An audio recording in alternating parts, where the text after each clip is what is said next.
ഇനി നമുക്ക് സിറ്റിസൺഷിപ്പിൻ്റെ 3 കോമ്പണൻറ്റ്സ് ഏതൊക്കെയാണെന്ന് നോക്കാം. First one is civil right, second one is political citizenship and the third is social citizenship. Civil rights എന്ന് പറഞ്ഞിട്ടുണ്ടെങ്കിൽ എന്താണ്? നിയമം മൂലം, അതായത് necessary for institutionalised in law cons.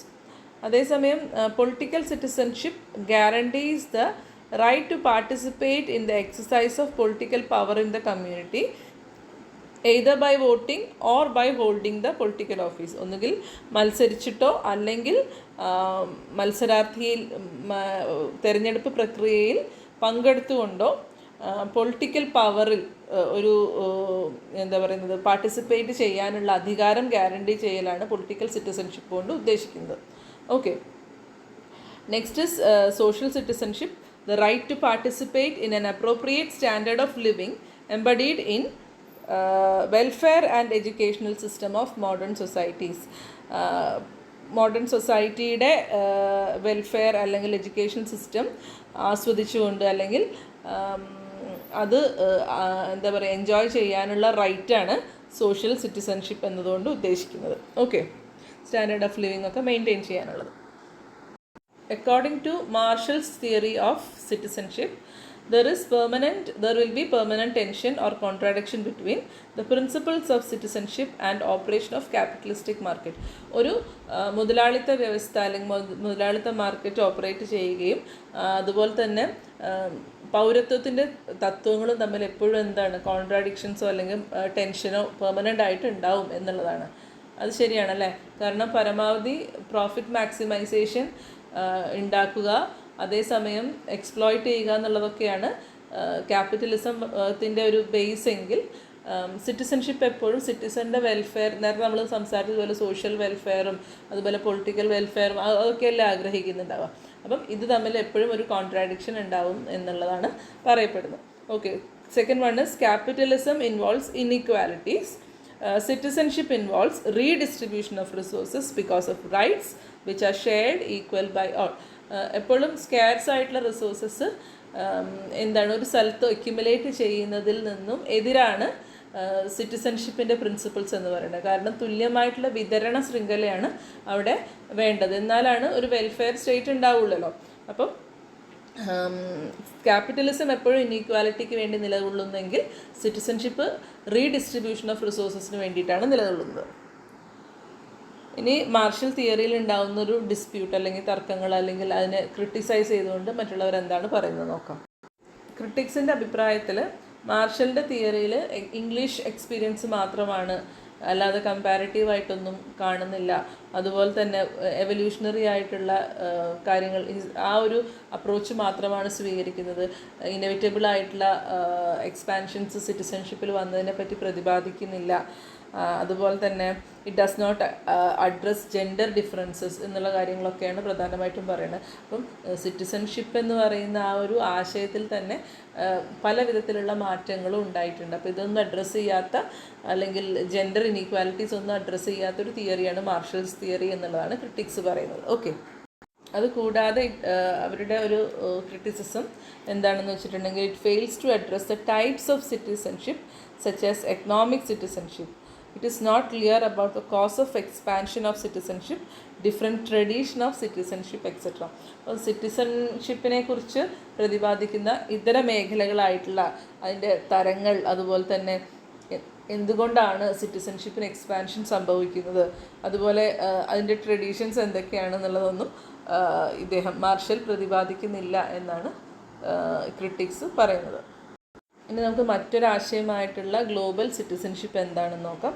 In a globalised world where technology and trade are creating transnational communities, global citizenship is a beginning of a process that will obliterate boxed identities defined by blood and soil. ഇതൊരു globalised ആയിട്ടുള്ളൊരു scenario ആണ്. Technological advancement ഉണ്ടായിക്കൊണ്ടിരിക്കുകയാണ്. നമ്മൾ പണ്ടത്തെ പോലെ ഒരുപാട് സമയം പാഴാക്കേണ്ടതില്ല ഒരു സ്ഥലത്തു നിന്ന് മറ്റൊരു സ്ഥലത്തേക്ക് സഞ്ചരിക്കാനും അവിടുത്തെ കാര്യങ്ങളിൽ ഇൻവോൾവ് ചെയ്യാനും ഇൻട്രാക്ട് ചെയ്യാനും ഒക്കെ. അതുപോലെ ഭാഷ എന്ന് പറയുന്ന ബാരിയറൊക്കെ തകർത്തുകൊണ്ടാണ് ടെക്നോളജി മുന്നേറിക്കൊണ്ടിരിക്കുന്നത്. നമുക്കറിയാം, ഒരു ഭാഷ അറിയാത്ത സ്ഥലത്ത് പോയിട്ടുണ്ടെങ്കിലും ഗൂഗിൾ നമുക്ക് അല്ലെങ്കിൽ മറ്റേതെങ്കിലും ആപ്പുകൾ നമുക്ക് ട്രാൻസ്ലേറ്റ് ചെയ്ത് സുഖമായിട്ട് ജീവിക്കാനുള്ളൊരു അവസ്ഥ ഉണ്ടാക്കി തരും എവിടെ ചെന്നിട്ടുണ്ടെങ്കിലും. അപ്പം അത്തരത്തിലുള്ള ഒരു മാറ്റത്തിന് വിധേയമായിക്കൊണ്ടിരിക്കുന്ന ഈ ഒരു സംവിധാനത്തിൽ ഗ്ലോബൽ സിറ്റിസൺഷിപ്പ് എന്ന് പറയുന്ന ഒരു ആശയം നിർബന്ധിതമാണ്, ഇന്നവിറ്റബിളാണ് എന്നൊക്കെയാണ് പറയുന്നത്. കാരണം എന്താണെന്ന് വെച്ചിട്ടുണ്ടെങ്കിൽ നമ്മളെപ്പോഴും നമ്മുടെ ഒരു എത്നിസിറ്റി, നമ്മുടെ റീജിയണലിസം, നമ്മുടെ റിലീജിയൻ, നമ്മുടെ ഒരു വാർസ്, ഡിസ്പ്യൂട്ട്സ് അങ്ങനെയുള്ള കാര്യങ്ങളിലേക്ക് ചുരുങ്ങുന്നതും മാത്രമാണ് ഈ ഒരു നേഷൻ വൈഡ് സിറ്റിസൺഷിപ്പ് എന്ന് പറയുന്ന ഒരു ആശയം മുറുകെ പിടിക്കുന്നത് കൊണ്ട് സാധിക്കുന്നുള്ളൂ. അല്ലാതെ നാഷണൽ സിറ്റിസൺഷിപ്പ് എന്ന് പറയുന്ന ഒരു ആശയത്തിൽ നമ്മൾ ഉറച്ചു നിൽക്കുകയോ അല്ലെങ്കിൽ അതിലേക്ക് മുന്നേറുകയോ ചെയ്യുകയാണെങ്കിൽ നമുക്ക് എന്ത് സംഭവിക്കുന്നു? തീർച്ചയായിട്ടും ഇത്തരത്തിലുള്ള എന്താ പറയുന്നത്, പാകപ്പിഴകളോ അല്ലെങ്കിൽ waste of money, waste of energy, അതുപോലെ ഹേറ്റ്രഡ് പോലുള്ള കാര്യങ്ങളൊക്കെ നമുക്ക് എന്ത് ചെയ്യാൻ പറ്റും? ദൂരീകരിക്കാൻ പറ്റും എന്നാണ് പറയപ്പെടുന്നത്. ഓക്കെ. മാർഷൽ മെക്ലുഹാൻ എന്ന് പറയുന്ന സയൻറ്റിസ്റ്റ് അല്ലെങ്കിൽ എക്കണോമിസ്റ്റ് 1960കളിൽ തന്നെ ഒരു ഗ്ലോബൽ വില്ലേജ് എന്ന ആശയം പ്രെഡിക്റ്റ് ചെയ്തിരുന്നു. Manuel Castells argued that we are in the information age aided by the flow of people and capital. New sound networks are emerging. Imagine a world without borders to explore multiple identities without creating a hierarchy of them. ഇപ്പം ഞാൻ നേരത്തെ പറഞ്ഞതുപോലെ തന്നെ എന്താണ്, നമ്മളൊരു information ഏജിലാണ് ജീവിച്ചുകൊണ്ടിരിക്കുന്നത്. നമ്മൾ പലരും migrate ചെയ്യുന്നു, പുതിയ മേച്ചിൽപ്പുറങ്ങൾ തേടുന്നു. റെസ്ട്രിക്ഷൻസ് ഒരു നാട്ടിൽ നിന്ന് മറ്റൊരു നാട്ടിലേക്ക് കുറഞ്ഞു വരികയാണെങ്കിൽ നമുക്ക് എന്ത് ചെയ്യാൻ പറ്റും? ഒരു ഡിസ്ക്രിമിനേഷൻ ഇല്ലാതെ, ഡിസ്പ്യൂട്ട്സ് ഇല്ലാതെ, ബോർഡേഴ്സ് ഇല്ലാത്തൊരു ലൈഫ് സാധ്യമാകും എന്നാണ് പറയുന്നത്. ആ ഒരു ആശയത്തിനെയാണ് ശരിക്കും ഈ ഗ്ലോബൽ സിറ്റിസൺഷിപ്പ് എന്നതുകൊണ്ട് അർത്ഥമാക്കുന്നത്. Okay. Next is nation, state and citizenship. State is a political organization that exists in society. State pursues its objectives mainly through law and a coercive force behind it. ഒരു പൊളിറ്റിക്കലായിട്ടുള്ള ഒരു ഓർഗനൈസേഷനാണ് state എന്ന് പറയുന്നത്. State എപ്പോഴും ഒരു നിയമത്തിനെ പിന്തുടരുകയും അതുപോലെ തന്നെ ആളുകളെ തമ്മിൽ കൂട്ടിയിണക്കുന്ന കണ്ണിയായിട്ട് വർത്തിക്കുകയും ചെയ്യും. അല്ലെങ്കിൽ അത്തരത്തിൽ അവരെ ഏകോപിപ്പിക്കുന്ന ഒരു ഫോഴ്സായിട്ടാണ് എപ്പോഴും നേഷൻ സ്റ്റേറ്റ് എന്ന് പറയുന്ന ആശയം നിലകൊള്ളുന്നത്. State has pervasive impact and predominant role because of universality, people's relationship with state, having expanding scope of activities, use of coercive force to employ its objection, that is police, defense force, bureaucracy, etc. Sometimes law may compel what is conscience forbids him to do and use a person to do. അപ്പം നിങ്ങൾക്കറിയാൻ പറ്റും, state എന്ന് പറയുന്ന, രാഷ്ട്രം എന്ന് പറയുന്ന ഒരു ആശയം എന്ന് പറയുന്നത് യൂണിവേഴ്സലാണ് അല്ലേ? എവിടെ നോക്കിയാലും സാർവത്രികമായിട്ട് കാണപ്പെടുന്ന ഒന്നാണ്. കൂടാതെ ആളുകൾക്ക് സ്റ്റേറ്റ് എന്ന് പറയുന്ന ആശയത്തിനോട് വളരെയധികം അഗാധമായിട്ടുള്ളൊരു ബന്ധവും ഉണ്ടായിരിക്കും. മാത്രമല്ല എപ്പോഴും എക്സ്പാൻഡ് ചെയ്യപ്പെടുന്ന ഒന്നുമാണ് സ്റ്റേറ്റ് എന്ന് പറയുന്നത്. എപ്പോഴും എക്സ്പാൻഷന് വിധേയമായിക്കൊണ്ടിരിക്കുന്ന ഒന്ന്. നമ്മൾ അതിർത്തികൾ നീട്ടുന്നു, അല്ലെങ്കിൽ മിങ്കിൾ ചെയ്യപ്പെടുന്നു, അല്ലെ മേർജ് ചെയ്യപ്പെടുന്നു. അങ്ങനെയുള്ള അതിർത്തികൾക്ക് എപ്പോഴും എക്സ്പാൻഷൻ സംഭവിക്കാവുന്ന ഒന്നാണ് സ്റ്റേറ്റ് എന്ന് പറയുന്നത്.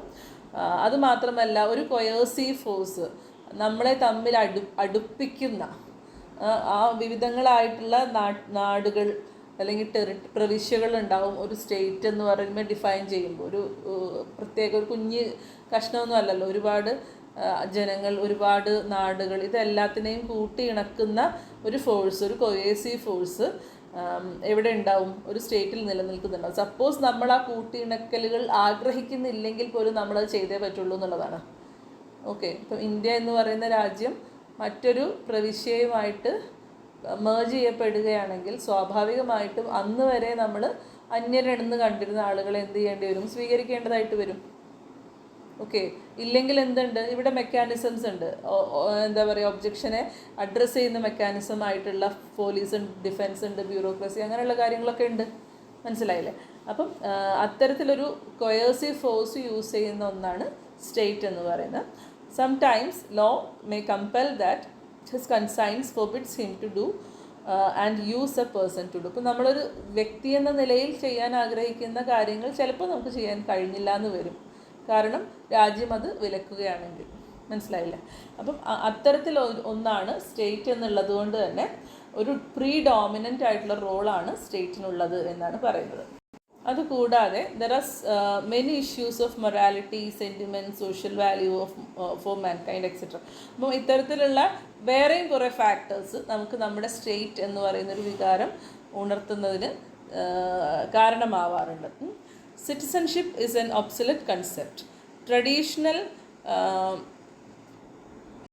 അവിടെ എന്നുള്ളത് വേണ്ട. Traditional orders of democracy, liberalism and civil society leading to the changing relationship between individuals, communities and state in the world in which nation state is influenced by the supranational institutions. ഇപ്പം ഞാൻ നേരത്തെ പറഞ്ഞതുപോലെ തന്നെ, അതായത് നമ്മുടെ നാടിനോടുള്ള നമ്മുടെ relationship അതിൽ change സംഭവിക്കാവുന്ന ഒരവസ്ഥയും ഉണ്ട്. ഞാൻ നേരത്തെ പറഞ്ഞതുപോലെ നമ്മൾ എന്ന് പറയുന്ന ഇപ്പം കേരളം നാളെ മുതൽ ഇന്ത്യയുടെ ഭാഗമല്ല എന്നൊക്കെ പറഞ്ഞാൽ നമുക്ക് വേറൊരു ഒരു ഐഡൻറ്റിറ്റിയാണ് ഫീൽ ചെയ്യുക. ഞാൻ സപ്പോസ് എന്നൊരു എക്സാമ്പിൾ പറഞ്ഞതാണ് കേട്ടോ. ഇപ്പോഴത്തെ എക്സാമ്പിൾസ് ഒന്നും പറയാൻ പറ്റില്ലാത്ത അവസ്ഥയിലാണ് നമ്മൾ കടന്നുപോയിക്കൊണ്ടിരിക്കുന്നത്. അതുകൊണ്ടാണ് അങ്ങനെയാണ് നമ്മൾ സങ്കല്പിച്ച് വെച്ചിരിക്കുന്ന ആ ഒരു റിലേഷൻഷിപ്പിൽ നിന്നും ഡിഫറൻസ് സംഭവിക്കാവുന്നത് വിദൂരത്തല്ല എന്നുള്ളതാണ്. അപ്പോൾ നമ്മുടെ ഒരു ട്രഡീഷണൽ ഓർഡേഴ്സ് ആയിട്ടുള്ള ഡെമോക്രസി, ലിബറലിസം, സിവിൽ സൊസൈറ്റി, ഇതിനൊക്കെ ഒരു ചേഞ്ചിങ് ആയിട്ടുള്ള റോള് സംഭവിക്കാം എന്നുള്ളതാണ് പറഞ്ഞു വരുന്നത്.